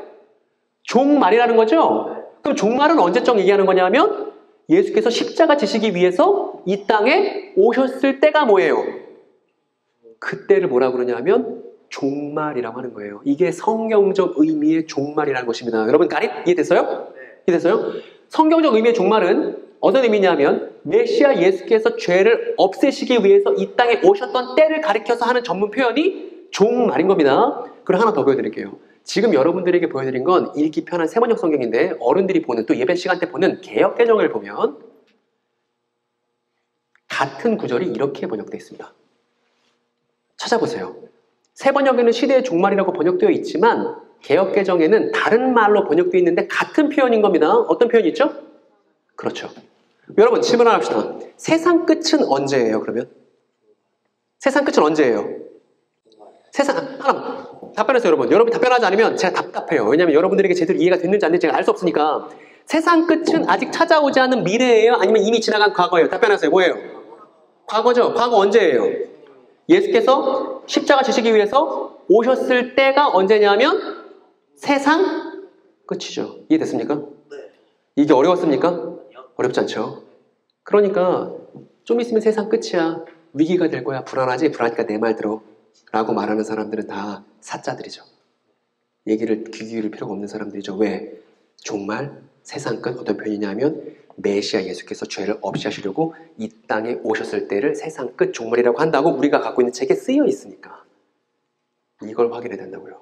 제가 앞에 처음에서 종말 무슨 의미죠? 물어봤을 때 지구 종말 이렇게 했잖아요. 지구 종말은 성경적이다 아니다? 아니라는 거예요. 그건 헐리우드 영화에 나오는 거예요. 사람들이 그냥 심심치 않게 하는 거예요. 유튜버들이 하는 거예요. 그게 종말의 바른 의미가 아니고 진짜 바른 종말의 의미는 메시아 예수께서 십자가 지시기 위해서 이 땅에 오셨을 때를 가리켜서 종말이라고 한다. 이거를 견지하고 있어야 한다는 것입니다.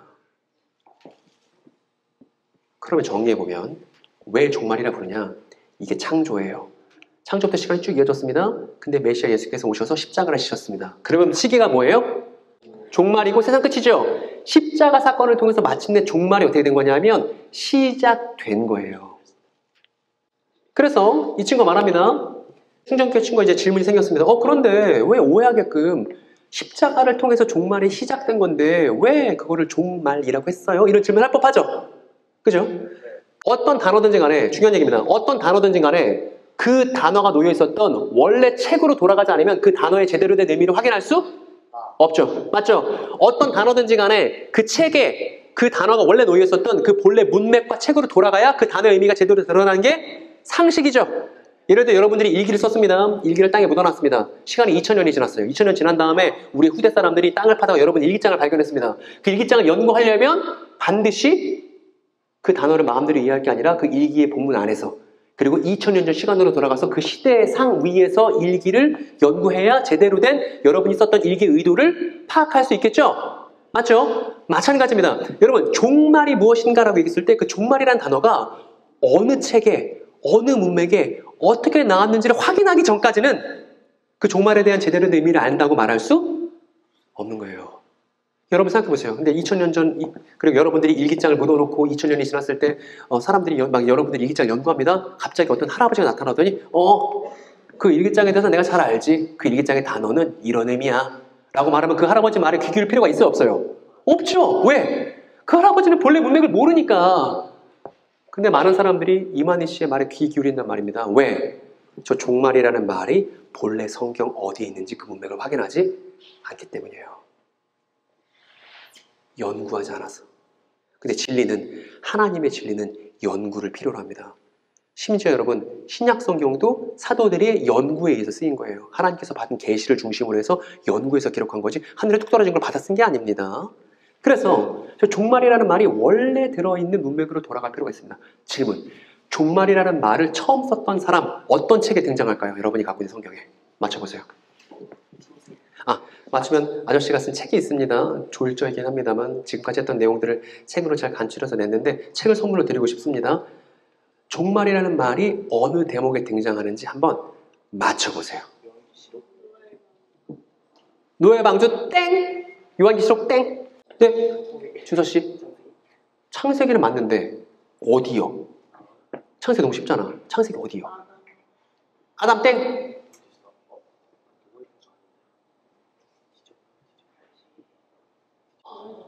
노예 방수 땡! 땡! 오늘 땡! 불안했다. 어디에요? 어디 종말이 나올까요? 선생님들은 아세요? 땡! 다들 종말하면 무슨 다 무너지고 박살나고 다 보금자리 빼앗기고 이 생각만 하니까 노아의 방주 소돔과 고모라 나오는 거죠? 그거 종말 아니에요. 아저씨 설명 들어보세요. 여러분들이 생각지도 않은 본문에서 종말이 나와요. 어디냐면 이 할아버지 얘기를 알아야 돼요. 이 할아버지 누구냐면 여러분 다 아는 사람이에요. 이름 들어봤던. 누구냐면 아브라함의 손자입니다. 누구게요? 이삭은 아니지. 아들이잖아. 누구예요? 아브라함? 이삭? 그 다음 누구예요? 목사님 얘네 몰라요 이거. 아브라함, 이삭, 그 다음 누구야?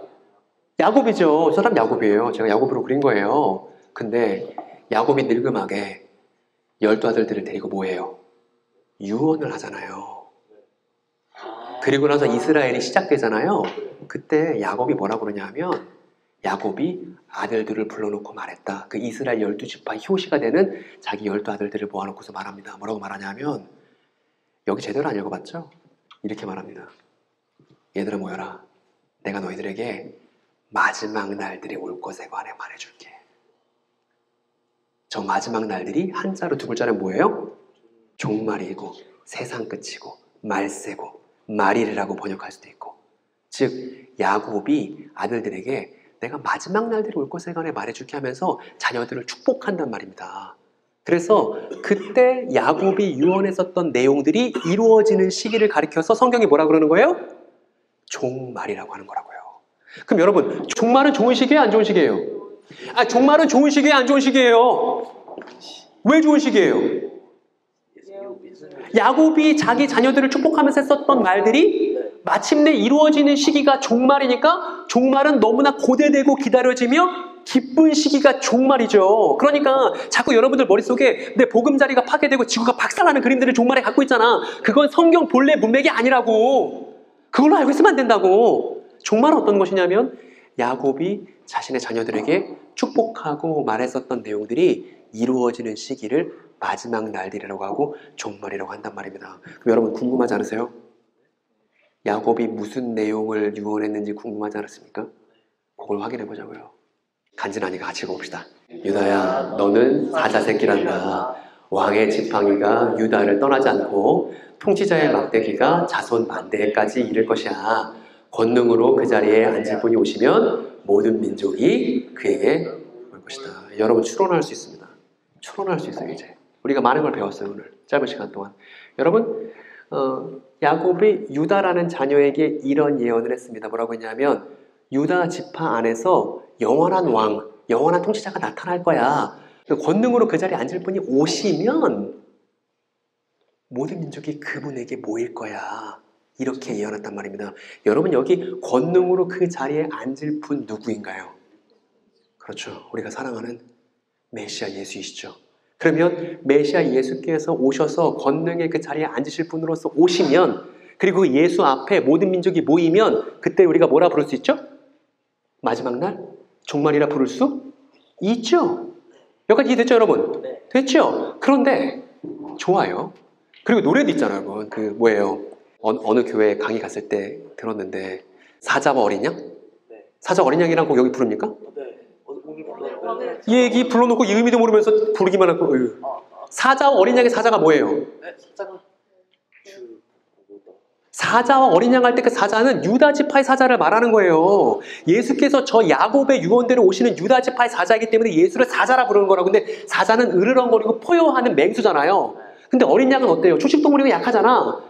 예수님을 어린 양과 사자라는 그 반대되는 개념 두 가지로 멋있게 표현한 게 사자 어린 양이란 말입니다. 요한계시록에 나와요. 요한계시록에 뭘 갖고 인용한 거예요? 요한계시록에 사자 어린 양이라고 예수님을 표현했을 때 뭘 갖고 인용한 거냐면, 지금 여러분들이 보고 있는 야곱의 유언 내용을 갖고 온 거란 말입니다. 그러니까 사자 어린 양의 사자는 유다 지파의 사자를 말하는 거예요. 언제? 종말에 나타날 유다 지파의 사자를 말입니다. 그러니까 우리가 부르는 사자 어린 양이라는 찬양은 종말론을 모르면 부를 수 없는 찬양인 거예요. 대충격이죠? 여러분, 그러면 여기서 한 가지 우리에게 난점이 있습니다. 어떤 난점이냐면, 모든 민족, 생각해보세요. 모든 민족. 여러분, 모든 민족은 머릿속에 뭐가 떠오르세요? 유대인 또 인도. 모든 민족. 여러분, 모든 민족 무슨 의미예요? 모든 민족. 모든 인간들. 성경 어느 나라 사람이 썼죠? 성경은 유대인들이 쓴 거예요. 맞죠? 구약 성경도 신약 성경도 유대인들이 쓴 거죠? 그러면 유대인들의, 이렇게 합시다. 여러분, 만약에 외국 사람이 심청전을 읽었어요. 심청전을 읽었을 때 어떤 장면이 있냐면, 심청이가 이제 아버지의 눈을 띄기 위해서 그 공양 및 산백석이 어떻게 해요? 바다로 뛰어들죠. 그러면 이제 한국 사람들이 읽으면 어떻게 해? 역시 심청이가 효심이 깊네 이러잖아요. 근데 외국 사람들이 읽어도 그렇게 생각해요? 얘네 왜 바다에 왜 뛰어들어? 이랬을 거 아니야. 그 민족의 눈으로 그 본문을 읽어야 제대로 해석이 되는 거잖아요.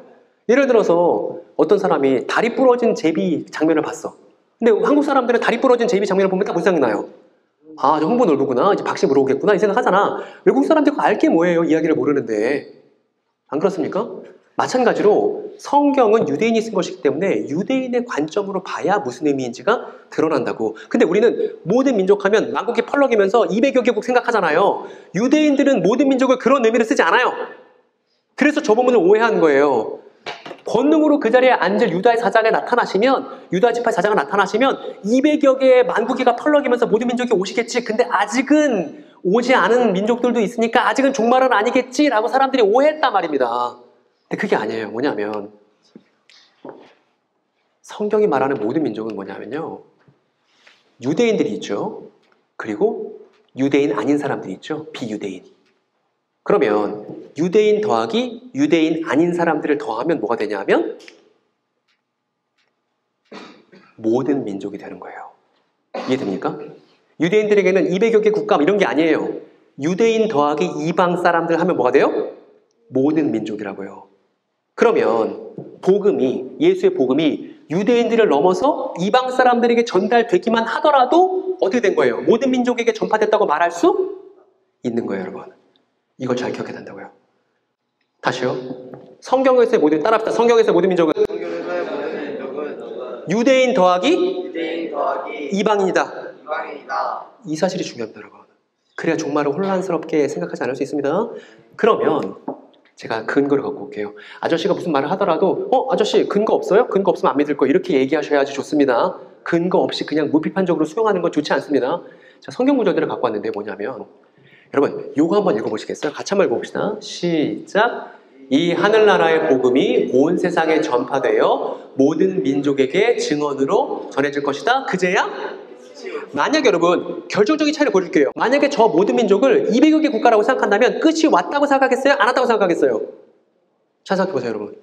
저 끝을 미래로 생각하겠어요? 과거로 생각하겠어요? 당연하죠. 아직 모든 민족 중에 미전도 종족, 아직 복음을 못 들은 사람들도 있으니까 그 사람들에게 전달되어야만 끝이 온다고 미래라고 생각하는 게 당연한 해석일 거잖아요. 그런데 만약에 저기 있는 모든 민족이 200여 개 국가, 모든 종족들, 이게 아니라 유대인 더하기 이방인이라면 끝은 온 거예요, 안 온 거예요? 온 거예요. 너무 유감스럽게도 많은 선교사분들이 저 구절을 내가 아직 복음을 듣지 못했던 사람들에게 복음을 전하면 예수님의 재림을 앞당길 수 있겠지라는 생각을 갖고서 선교를 나가셨던 많은 분들도 계십니다. 종말에 대한 오해가 있었기 때문에. 그런데 지금은 성경에 대해서, 복음에 대해서 많은 연구가 있었고 이제 그렇게 말하는 신학자들은 없어요. 무슨 얘기냐면 저때 말하는 모든 민족은 유대인 더하기 이방인이고 복음이 유대 지경을 넘어서 이방인에게 전달됐을 때 그때부터 뭐가 시작된 거예요? 끝이, 종말이, 세상 끝이 시작된 거예요. 그래서 바울이 뭐라고 말하냐면 이렇게 말할 수 있던 거예요. 제가 읽어볼게요. 바울이 조선 땅에 온 적이 없습니다. 바울은 일본에 온 적이 없어요. 바울은 그저 복음을 유대 땅에서 넘어서 이방인 지역에 전달했을 뿐이죠. 지금의 터키 지역에 전달했습니다. 근데 바울은 뭐라고 말할 수 있었냐면 이 복음은 온 세상에 전해진 것 같이라고 말할 수 있었어요, 바울은. 왜요? 바울이 저렇게 말할 수 있었던 근거는 뭡니까? 이제 복음이 어디에 전달됐으니까? 이방에 전달됐으니까 바울 입장에서는 유대인이니까 유대, 이방, 그러면 온 세상이지, 모든 민족이지 말할 수 있었다고, 유대인의 관점에서 말입니다. 이렇게요. 따라서 종말은 미래의 일을 가리키는 게 아니에요, 여러분. 세상 끝은 미래의 일을 가리키는 게 아닙니다. 메시아 예수께서 오셨을 때 야곱의 유언이 성취되기 시작했고 그 시절을 가리켜서 종말, 세상 끝이라고 하는 거예요. 충분히 증명이 되었으리라 생각합니다. 그래서 저 메시아 예수께서 죄를 없애셨고 종말이 도래했으며 그 이후로 유대를 넘어 이방 지역으로 복음이 전파되는 과정 속에 조선 사람인 우리도 있는 거고 한국 사람인 우리도 있는 거예요. 우리도 그 복음이 전파돼서 우리도 크리스찬이 된 거고 예수 믿고 성령을 받게 된 거잖아요. 그러면 저 시기, 메시아 예수께서 십자가에 달려 돌아가신 시기 이후를 가리켜서 뭐라고 그러냐면 세상 끝, 종말, 한 가지 더 표현이 있습니다. 뭐였죠, 여러분? 세상 끝, 종말, 똑같은 표현 또 있어요, 글자. 세상 끝, 종말, 말세. 제가 근거를 갖고 왔는데 보십니다. 여러분, 바울이 말합니다. 바울이 고린도 교회 사람들에게 편지를 쓸 때 말합니다. 말세를 만날 거래요, 만났대요? 만났대요. 당연하죠. 왜냐하면 바울은 십자가 이후에 이방 지역에 복음을 전하고 있었으니까요. 그래서 세상 끝, 말세, 종말, 이건 이미 메시아 예수를 통해서 도래했고 교회는 이미 말세를 만났습니다. 지금도 이방인 지역에 복음이 전파되고 있는 시기가 있는데 이 시기가 말세예요. 사람들이 그럽니다. 그냥 세속적인 말로 예전에 세상 사람들이 흔하게 하는 말이 지금 세상이 이러니까 말세야. 세상이 지금 이러니까 말세야. 이런 표현 쓴단 말입니다. 그때 기독교인은 그 말을 정의줄 필요가 있어요. 뭐라고요? 지금이 말세가 아니고요. 말세는 메시아 예수께서 오셨을 때부터 말세예요. 그리고 말세는 부정적인 표현이 아니고요. 마침내 예언이 성취되는 시기를 가리켜서 말세라고 하는 겁니다. 라고 종말 말세에 대한 완전히 판이하게 다른 해석과 다른 입장을 갖고 있는 사람들이 기독교인입니다. 이게 기독교인이 살아가는 언제예요. 오늘 했던 내용들을 정리하고 마치겠습니다. 종말론은 기독교인이 살아가는 시간에 관한 학문이에요. 그리고 성경에 나오는 종말, 말세, 세상 끝, 마지막 날이라는 말의 의미가 무엇인지 탐구하는 것입니다. 오늘 그것에 아주 작은 파편을 여러분들께 전달드린 거예요. 그런데 이제 충정교회 형제자매들이 분명하게 알게 됐으리라 생각합니다. 뭐냐면 여러분 저거 한번 읽어주세요. 큰 목소리 다 한 명도 빼놓지 말고 다 읽어주세요. 여러분들 뇌리에 박으세요. 여러분들이 말하고 여러분들이 들으세요. 여러분들이 잘 기억하세요. 종말부터 읽어주세요. 시작! 종말은 성경의 예언이 성취되는 시간. 언제부터 시작됐어요? 그렇죠. 십자가 지러 오셨을 때부터 시작됐죠. 저 내용을 여러분 잘 마음속에 새기란 말입니다. 저것이 기독교 세계관의 등뼈이기 때문에. 여러분 그러면 시작된 종말입니다. 메시아 예수를 통해서 시작된 종말. 그러면 메시아 예수께서 종말을 시작하셨을 때와 시작하시기 전에는 어떤 차이가 있을까요? 이게 오늘 마지막 질문입니다. 여러분 메시아 예수께서 종말을 시작하셨습니다. 종말을 시작하셨을 때와 시작하시기 전 어떤 차이가 극명하게 있을까요? 여러분 아는 대로 얘기해 주세요. 만약에 메시아 예수께서 오셔서 종말을 시작했는데 별로 달라진 게 없어요 라고 하면 그 사람은 예수 믿을 필요가 없는 거죠. 기독교가 전파되고 많은 사람들이 예수를 따르게 됐죠. 또 어떤 변화가 있었죠? 그러니까요. 맞아요. 어떤 드라마틱한 변화가 있었습니까? 메시아 예수를 통해서. 맞죠. 믿음으로 구원받을 수 있게 됐죠. 여러분 믿음으로 구원받을 수 있다는 얘기는 뭐냐면 누구나 예수를 믿기만 하면 하나님과 연결될 수 있죠. 그러면 누군가가 내 말을 잘 들어야 죄 용서 받는 거야. 내 말을 잘 들어야 구원받는 거야 라고 말하는 사자들은 더 이상 예수 이후 설 자리가 없어야 하죠. 근데 그런 사람들이 지금 잔뜩 있잖아요. 왜요? 종말의 의미가 제대로 드러나지 않았기 때문에. 누구를 통해서? 크리스천들을 통해서. 그 얘기입니다. 또요. 달라진 게 뭐 있죠? 여러분 예수는 십자가에 왜 달려 죽으셨죠? 여러분과 하나님은 원수 관계였습니다. 여러분은 죄인이었으니까. 그리고 유대인과 이방인도 원수 관계였습니다.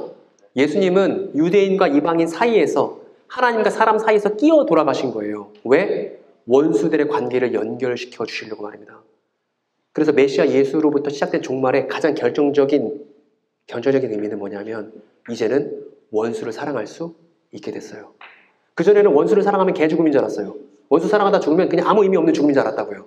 그런데 메시아 예수께서 죽으셨을 때 그리고 3일째 부활하셨을 때 우리가 뭘 알게 됐냐면 원수를 사랑하다 죽어도 괜찮다는 걸 알게 됐어요. 왜? 다시 부활할 거니까.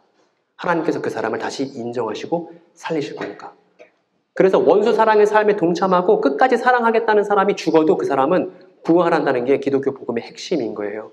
그래서 종말의 시기는 죽도록 사랑하고 죽어도 부활하는 시기를 종말이라 또 부르는 것입니다. 종말의 또 다른 새로운 의미인 것이죠. 그래서 오늘 이제 마지막 내용, 자꾸 마지막이라고 이렇게 내용이 길어지네. 이러면 안 되는데.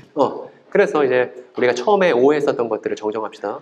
성경이 말하는 종말과 사람들이 걱정하는 지구 종말은 아무 상관이 없어요. 여러분 이해됐습니까 이제? 네. 그리고 이렇게 말하는 사람들. 여러분 이제 이 사람들에게 뭐라고 말해주고 싶어요? 이때부터 종말이 시작이야. 이때부터 종말이 시작이야. 이렇게 말하는 사람들에게 여러분 뭐라고 말해주고 싶어요? 1984년이라고 말하고 94년이라고 말하고 45년이라고 말하고 이런 사람들이 질비할 때 여러분 크리스찬으로서 뭐라고 내가 살아가는 시간에 대해서 말하겠습니까? 언제부터 종말이 시작됐다고 말해야 돼요? 메시아 예수께서 이 땅에 오셨을 때부터 종말이고 세상 끝이고 말세야라고 분명하게 표현하고 말할 수 있어야 한다는 것입니다. 그래서 십자가 사건을 종말의 시작으로 말하지 않는 모든 종말론은 가짜예요. 들을 가치가 없는 것입니다. 오늘 내용 정리하겠습니다. 지금도 기대하고 있습니다. 여러분들이 반드시 사이비 이단 경험자들을 만나게 될 거예요. 우리의 동시대에. 동시대인으로서 사이비 이단 경험자를 만나면 그 사람들을 손절치거나 위험하다고 생각하거나 세례당에서 정상생활이 불가능하다고 생각하거나 하지 않고 그 사람들의 세계관을 이해한 상태에서 올바른 복음의 메시지를 전달할 수 있는 크리스천이 되기를 기대하고 있습니다.